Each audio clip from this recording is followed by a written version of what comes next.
분들은 벌써 알았을 텐데 은사라고 하는 것은 선물이에요. 그 선물은 나로부터 나오는 건가요? 주어지는 건가요? 주어지니까 선물이죠. 하나님께서 우리에게 다 은사를 주셨다는 얘기는 뭐냐면 선물을 주셨다라는 얘기입니다. 오늘 우리가 받은 그 선물에 대해서 한번 우리가 곰곰이 생각하며 말씀을 나누려고 합니다. 제가 어렸을 적에 저희 어머니한테 굉장히 혼난 적이 한 번 있었습니다. 두들겨 맞았어요. 등을. 그리고 기절까지 했습니다. 어떤 일이 있었냐면 아주 어렸을 적이에요. 저는 사실 기억도 잘 나지 않아요. 그냥 어렴풋이 저희 어머니 얘기를 듣고 아마도 내 머릿속에 이미지 속에 있었던 일이 그 일인가 싶은 생각이 드는데 제가 아직 확인을 안 해봤는데 그 당시에 어머니가 저희 부모님이 신혼 시절이었고요. 뭐 작은 그런 집에 또 작은 방앗간에 새들어 살 때였습니다. 거기에서 이제 제가 태어나서 있었던 거죠. 근데 딱 문 열고 들어가면 왼쪽이 그 주인집이었고 또 조금만 이렇게 바로 맞은편 쪽이 저희 그 새방이었던 걸로 저는 기억하거든요. 맞아요? 맞아요? 제 기억이 이게 있나 봐요. 저는 그런 그림이 있어요. 그러니까 왼쪽 주인집에 약간 그 뭐라 그러죠? 그 옛날 이거 맨날 문에다 붙이는 거 뭐라 그러죠? 종이? 창호지로 되어 있는 문이었고 미닫이 문이었어요. 제가 그걸 기억을 하는데 작은 방이에요. 거기도. 근데 어쨌든 거기 이제 새들어 살 때 이거는 제가 사실 기억이 잘 나지 않지만 저희 어머니를 통해서 들었던 얘기입니다. 제가 어느 날 그 입에 한 움큼 사탕을 갖다가 왕창 집어넣고 그리고 또 한 손에는 그 사탕 주머니를 들고 그 집 방문에서 나오더래요. 그래서 저희 어머니가 너 이거 어디서 가져왔어? 그러니까 그 집 그 다락방이 있었는데 거기에서 제가 가지고 나온 거예요. 한 움큼 하고. 그래서 저희 어머니가 이거 이제 어린 나이에 그 집 가가지고서는 훔쳐온 거잖아요. 그래서 모르게 주인이 나가 있을 때. 그래서 정말 엄청 맞고 등짝 맞고 근데 입안에 뭘 물고 있었어요? 사탕을 왕창 물고 있었는데 등짝을 맞다 보니까 이 사탕이 목에 걸려버린 거예요. 그래가지고 숨을 못 쉬고 쓰러져 있는데 저희 어머니가 때리다가 또 갑자기 애가 막 숨을 못 쉬니까 놀래가지고 막 우시면서 이걸 어떻게 해보려고. 근데 어쨌든 그렇게 하다가 제가 어떻게 됐어요? 그 다음에 누가 왔었어요? 옆집 할머니가 오셔가지고 해결이 됐어요. 그래서 제가 얼굴이 창백해졌다가 다시 살아났다는 그런 얘기예요. 근데 저희 어머니가 지난주 설교의 속편이 아니에요. 저희 어머니가 되게 마음이 안 좋으셨대요. 왜 안 좋았을까? 얘기를 들어본 적 제가 왜 그랬냐면 그 집에 주인집 아주머니가 옛날에 그런 사탕이 좀 귀했나 봐요. 그러니까 이거를 자기 이제 자녀들하고 같이 있을 때 제가 보는 앞에서 애들에게 사탕을 나눠주고 저한테 안 줬대요. 그래가지고 그러는 바람에 제가 그게 너무 먹고 싶으니까 나중에 거길 들어가서 그걸 꺼내 먹은 거예요. 그러니까 별 생각도 없었던 것 같고 아무튼 그것 때문에 화가 단단히 나셔가지고 저희 어머니가 그냥 너무 마음이 아프니까 가서 한 소리도 하셨고 밖에 나가가지고 그날 진짜 사탕을 갖다가 그냥 한 주머니를 사가지고 저한테 주셨던 어렴풋한 기억이 있어요. 근데 제가 그걸 떠올릴 때마다 그런 생각이 들더라고요. 아, 누구에게는 주어졌고 나에게는 없었던 그것이 되게 속상하고 부러웠나 보다. 이 마음이 저한테 드는 거예요. 또 비슷한 기억이 하나 있는데 이건 이제 교회 안에서 제가 있었던 그 교회는 은사가 충만한 교회였습니다. 특별히 그 당시 은사라고 하는 것은 좀 성령 운동 역사 이런 것들이 많이 있었기 때문에 방언하고 막 진동하고 뭔가 막 겉으로 드러나는 것들이 너무 많이 있었어요. 제가 그 대학부 시절에도 그런 게 많이 있었습니다. 그래서 막 수련회를 가게 되면 거기서 방언 안 받는 게 너무 이상한 거예요. 그런데다가 수련회에서 뭐 방언 통변도 하고요. 나와서 막 방언으로 기도하면 바로 그 옆에서 서가지고 즉시 통변해주고 이런 것들이 많이 있었어요. 진동도 아세요? 여러분 혹시 진동이 뭔지? 우리 성경에 없는 것들이 되게 많아요. 성경에 등장하지 않지만 이 성령의 역사라고 우리가 알고 있는 것들이 굉장히 많은데 진동은 뭐냐면 기도하는데 방방 뜨는 거예요. 예. 사람이 막 그냥 앉아가지고 뜨고 난리 났습니다. 뛰어요. 엉덩방아 치면서. 그리고 뭐 하여간 영서 뭐 이런 것도 있었어요. 영서 뭔지 낯설죠? 모르시겠죠? 방언하는 것처럼 손으로 이렇게 뭐라고 막 쓰는데 자기도 모르는 글들을 막 쓰는 거예요. 그러면 영서를 또 번역하는 사람들이 있었어요. 굉장하죠? 근데 사실 지금의 결론상은 요즘 그런 거 많이 있나요? 요즘 그런 거 많이 없어요. 이게 한때의 유행처럼 지나가 버렸어요. 그리고 제가 볼 때는 기독교 역사 안에서 이 부분이 그렇게 크고 중요하지 않더라라는 생각이 듭니다. 오히려 더 중요한 것은 뭐겠어요? 우리가 하나님의 뜻대로 살아가는 것, 하나님의 자녀다운 것, 이게 훨씬 더 중요한 것 같아요. 아무튼 그때 그런 것들이 막 있어가지고 또 제 안에 뭔가 모를 그 박탈감, 상실감 막 이런 것들이 생겨나는 거예요. 죄다 옆에서 그렇게 하는데 저는 안 돼요. 그래가지고 친구들한테 막 부탁을 해서 야, 나를 위해서 좀 기도해달라.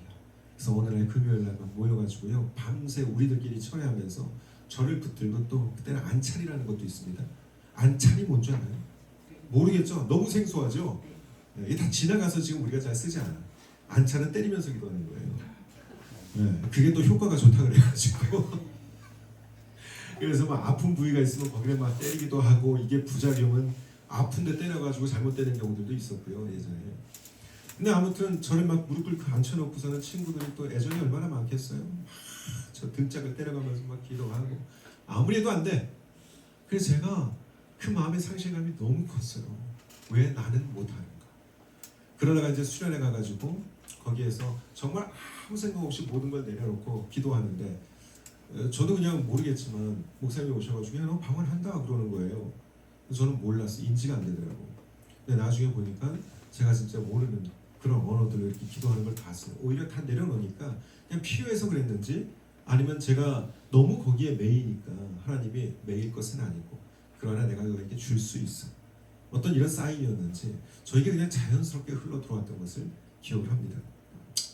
자, 그런데 어쨌든 제가 이 얘기를 하는 이유가 뭐냐 하면, 사실 우리는요, 뭔가가 우리에게 없을 때 느껴지는 어떤 그 허전함들, 왜 저 사람은 있는데 나는 없을까라는 그런 그 허전함과 부러움들이 늘 있는 존재예요. 근데 성경에서 은사라는 얘기가 나왔을 때 그런 걸 떠올리시는 분들이 꽤나 있더라고요. 고린도 교회를 보니까 거기에는 누군가는 뭐 굉장히 화려해 보이는 은사가 있어요. 시각적으로 다 드러나고 청각적으로 인지가 되고 사람들이 봤을 때 막 두려워하기도 하고 뭔가 멋있어 보이기도 해요. 이런 은사가 있는가 하면 어떤 사람은 굉장히 조용하고 드러나지도 않고요, 그 성품에 깃들어 있는 은사들이 있는 거예요. 그런데 이런 것들은 잘 보이지 않잖아요. 그리고 자신도 잘 모르는 경우가 꽤 있어요.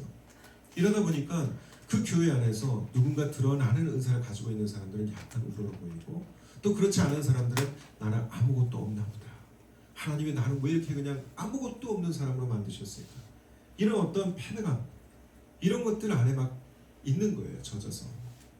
그런데 바울이 그것으로 인해서 일어나고 있는 그런 분란과 왜곡된 인식들을 그 고린도 교회에 편지를 보내가지고 다 바로 잡아주는 내용이 고린도 전서에 포함되어 있습니다.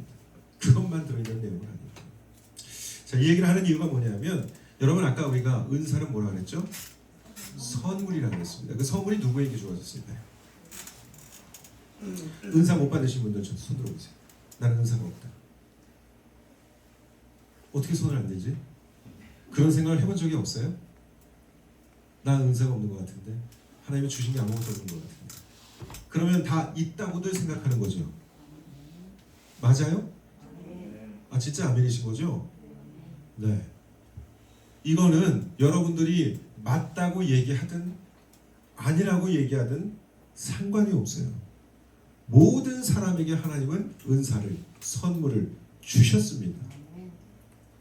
이거 그냥 굉장히 하나님의 일방적인 일이에요. 그리고 하나님의 그 은사를 주시는 이유는 뭐냐면, 그 은사를 통해서 공동체를 세우고 하나님의 뜻을 실현하시기 위한 거예요. 자, 그런데 여러분, 우리가 은사라고 생각하면 보통 뭘 생각할까요? 여러분이 가진 은사에 대해서 어떻게 생각하세요? 나는 무슨 은사가 있다. 은사를 다 갖고 계시다 그랬잖아요. 하나님이 주신 선물이 있다고. 근데 여러분, 이거를 말로 표현할 수 있는 게 굉장히 큰 도움이 돼요. 여러분들이 내 은사는 무엇이라고 정리할 수 있으면 그게 도움이 된다는 거예요. 그리고 그것을 인정하셔야 돼요, 스스로도. 이 은사는 자신 그리고 타인들을 통해서 하나님이 확인을 시켜주십니다. 평소에 여러분들이 너는 참 이런 것 같아 라고 말을 많이 들었다면, 일단 그분의 기질과 성격과 성품 안에 두신 하나님의 은사가 분명히 있어요. 그러면 스스로도 인지해야 돼요. 내 생각과 남들이 하는 말들이 너무 다를 수도 있습니다. 이 격차를 좁혀가는 그 과정이 분명히 있어야 돼요. 그런 게 있으십니까 혹시? 예를 들어가지고 너는 참 사람들을 잘 돌보는 것 같아. 뭐 이런 얘기. 공감을 참 잘하는 것 같아. 너한테는 무슨 얘기를 할 때 그냥 네가 묻지도 않았는데 계속 얘기하게 돼. 혹시 이런 얘기 들으셨어요? 그런 거 듣는 분들 계세요? 이거는 은사예요. 하나님이 그런 성향과 성격으로 길러내셨고 그 안에 그런 걸 주신 거예요. 그리고 그게 개발이 되는 거죠. 여러분 이런 은사들은 혹시 작게 보이십니까? 방언하고 예언하고 하는 거 막 이런 것들은 크게 보이고 혹시 여러분들 중에 예언하시는 분 계세요? 모르겠죠. 뭔지도 모르겠고 예언하면 뭐지? 예언은 점치는 거 아닙니다. 미래에 대해서 얘기하고 그래서 야 나는 모르는데 저 사람은 알아. 요즘 TV에서 좀 이슈가 되고 문제가 됐던 방송 하나 있는데 아세요 혹시? 잘 모르시나요? 운명전쟁 49라고 하는 못 들어보셨어요? 뭐 전현무 박나래도 나오고 그리고 거기에 온갖 용하다고 하는 전국의 그 점쟁이들과 무당들과 그리고 사주팔자 보시는 분들과 심지어 거의 크리스찬도 나왔어. 깜짝 놀랐어. 왜 나왔는지. 나와가지고 어떤 사람을 갖다가 딱 띄워놓고 이 사람이 어떤 사람이었을까 이거 맞추게 하는 거예요. 이 사람은 어떻게 죽었을까요? 이거 맞추게 하고 있어요. 그래서 이게 논란이 됐어요. 이분들 중에 정말 되게 의롭게 죽으신 그 분들이 계시거든요. 근데 이분들을 너무 모독하게 되는 거 아니냐? 뭐 이런 얘기들도 나오고 사실 제가 그거 보면서 이건 좀 문제가 되겠는데 싶은 생각도 있었거든요. 근데 거기 보면은 그런 거 하는 거예요. 점치는 거예요. 100% 맞춰요? 아니에요. 뭐 한 70%, 80% 막 다가갑니다. 뭐 이거 자기들은 신에게 물어본다고 하고 뭐 이거다가 흔들고 사주팔자 시간 다 맞춰보고 어떤 사람은 그 뭐죠 요즘 카드 그거 하는 거? 타로. 네, 그거 해가지고 하고 근접하게 막 가는 것처럼 보이죠. 근데 여러분 이게 코에 걸면 코골이고 귀에 걸면 귀골이고 제가 봤을 때 그냥 다 그랬어요. 근데 어쨌든 간에 사람들은 그런 것들에 대해서 되게 궁금해하고 내 미래가 어떨까 이런 것들을 생각하고 점치는 자에게 나아가고 막 이런단 말이에요. 근데 여러분 예언은 그런 게 아니에요. 사실 우리는요 하나님이 너 그렇게 살면 어떻다라고 하는 것들을 단정을 씌우셨습니다. 사람이 의롭지 못한데 어떻게 그의 삶이 복될 수가 있겠어요? 그렇잖아요, 그죠? 하나님의 뜻대로 살지 못하는데 어떻게 평안이 있을 수가 있겠어요? 그냥 너무 일반적이고 너무 당연한 것들을 기록해 놓으셨고 그 안에서 우리가 정말 하나님 말씀대로 살면 평안할 수밖에 없겠구나 다 알게 하셨어요. 점치는 게 뭐가 필요해요? 근데 예언을 그렇게 인식하시는 분들이 있어요. 내가 가서 이 사업을 하면 잘 될까요? 안 될까요? 내가 이 학교를 가야 될까요? 말아야 될까요? 저는 여러분 그게 그렇게 중요하고 하지 않거든요. 그리고 거기에 대해서 이 학교를 가야만 된다라고 말하는 것이 과연 그게 하나님의 뜻인가? 그래서 가라 그래서 갔어요. 근데 또 어떤 문제가 생겼어. 그럼 뭐라 그럴 거예요? 어라? 나 가라 그래서 갔는데 이런 문제가 생기고 좀 힘드네. 그 또 점쟁이 찾아갔어요. 이거 왜 그러는 거예요? 네가 정성이 좀 모자라서 그래. 이럴 수도 있는 것이고 아니면 그것도 다 과정이야. 저 얼마든지 할 수 있어요. 저도 제가 이렇게 또 말빨이 없는 사람이 아니에요. 저 속이려면 얼마든지 할 수 있을 것 같아요. 사람 충분히 안심시키고 라파 형성 해놓은 다음에 그 사람에게 뭔가 내가 좀 될 것 같은 이야기들을 쭉 해놓고 이거 말하기 나름이지. 웃긴다고요. 여러분 예언자들 한번 보세요. 성경에 나온 예언자들 어떻죠? 선지자들 어떻죠? 그들이 하는 것들은 미래 점치는 게 아닙니다. 가까운 미래에 네가 뭘 어떻게 해야 될지를 얘기해 주는 게 아니에요. 당신이 지금 하나님의 뜻대로 살고 있는지 그렇지 않은지 한번 보십시오 라는 거예요. 이 땅에 공의가 사라졌습니다. 이 사회가 정의가 사라졌습니다. 사랑이 사라졌습니다. 하나님이 이것을 기뻐하실 수 있겠습니까? 여러분들 한번 보십시오. 여러분들이 하나님의 뜻대로 지금 살고 있는지. 이게 예언가들이 했던 얘기예요. 그래서 우리는 대언이라고도 얘기합니다. 하나님의 음성을 대언하는 것. 그러니까 여러분 예언이라고 하는 것은 어떤 거냐면 영적으로 굉장히 민감한 사람들인 거예요. 그래서 어떤 일들을 볼 때 거기에서 정말 하나님의 아픔과 기쁨들을 느낄 수 있고 또 그것들을 말할 수 있는 사람들이에요. 그리고 이 예언자들이 특징이 있습니다. 성경에 보면 어떤 특징이 있을까요? 침례 요한만 보더라도 어때요? 낙타 털옷과 가죽띠를 메고 어디에서 살아? 동굴에 들어가 살면서 매일 기도해. 굉장히 절제되어 있는 삶이에요. 삶의 장식들이 거의 없어요. 오로지 누구에게 집중한다? 하나님께 집중한다. 그 예언적 은사를 갖고 있는 사람들이 이런 면모들이 있다는 거예요. 그러니까 우리가 거기에 대해서 착각하지 않았으면 좋겠어요. 근데 막 뭔가 막 미래에 대해서 가까운 이 미래에 대해서 뭔가 얘기하는 것 같고 거기에 혹해가지고 막 저거 대단한데, 저거 멋있는데, 저거 예언의 은사인가? 이럴 필요 없다는 거죠. 이런 얘기 왜 하냐면 사실 우리는 마음이 얄팍해가지고요. 뭔가 겉으로 드러나고 대단해 보이는 것들은 중하게 여기고 크게 여기지만 잘 보이지 않는 것들은 너무 가볍게 여기는 경향이 있다는 건데, 바울은 거기에 대해서 뭐라 그러냐면 오히려 작은 것들이 더 요긴하다. 눈동자 얼마나 요긴하냐, 얼마나 중요하느냐, 이런 얘기들을 꺼내는 거예요. 그래서 우리가 볼 때는 경중이 있지만 하나님이 보실 때는 어떻다? 경중이 없어요. 하나님 보실 때는 경중이 없어요. 다 무엇 때문에 주신다? 필요하기 때문에 주신 것들이에요. 그러니까 여러분, 우리 스스로 우리는 먼저 첫 번째 은사가 있다는 것을 아셔야 돼요. 두 번째, 그 은사가 뭔지를 발견하시면 좋겠어요. 일단 두드러지면은 여러분 그것은 내게 주신 은사인가 생각해 볼 수 있습니다. 이거는 가시적일 수도 있고 그렇지 않다는 것도 생각하셔야 돼요. 그리고 중요한 건 경중이 없어요. 그래서 누구에게 어떤 은사가 있든지 여러분들 그 은사를 크게 여기시고 귀하게 여기시고 서로 개발될 수 있도록 도와주셔야 돼요. 무슨 말인지 아시겠죠? 이게 공동체가 해야 될 일이에요.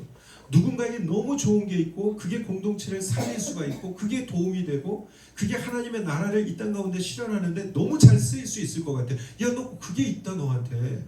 그럼 어떻게 해야 돼요? 격려해 주시고 알려주셔야 되는 거예요. 너한테 그런 게 굉장히 좋은 게 있다. 그리고 그것이 살아날 수 있게 갈고 닦을 수 있도록 도와주셔야 돼요. 기회 제공도 하는 것이고. 그래서 저는 우리 교회 안에서 은사별로 우리가 사역들을 해나가야 된다고 처음부터 말씀드렸고 지금도 마찬가지입니다. 연주할 수 있으면 연주하는 거죠. 말을 좀 잘한다 그러면 말할 수 있는 것들을 하는 거예요.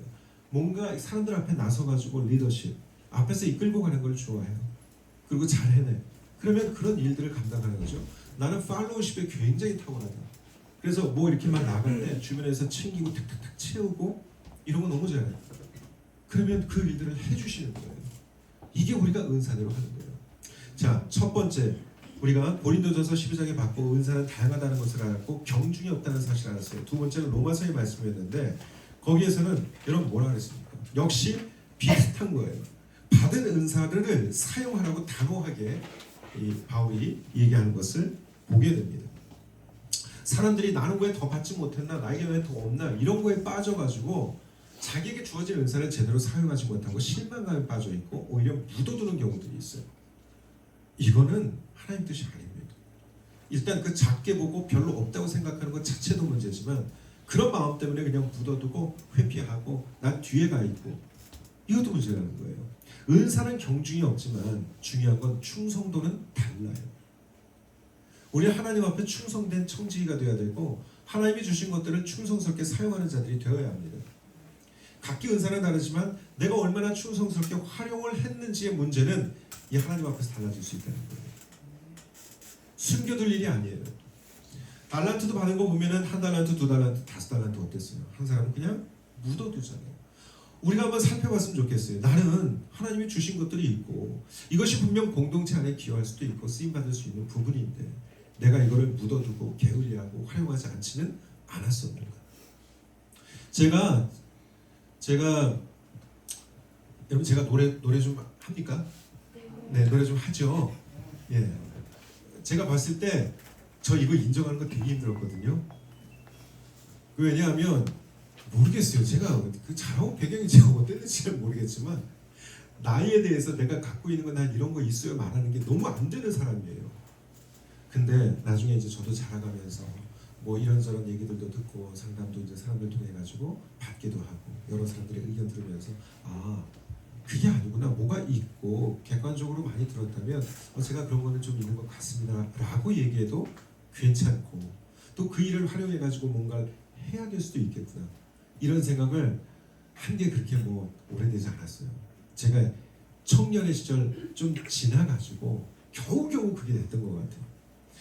저는 항상 좀 묻어두는 스타일이었습니다. 제가 그래서 노래할 수 있고 어디 가서 심지어 축복할 수 있는데 노래로 그런 것도 그냥 가만히 있는 거예요. 겸손이라고 생각했어요. 그냥 말을 꺼내가지고 해도 되거든요. 예를 들자면 그런 거였습니다. 제가 얼마 전에는 익산에 있는 친구의 교회 가서 오후에 노래를 하고 왔습니다.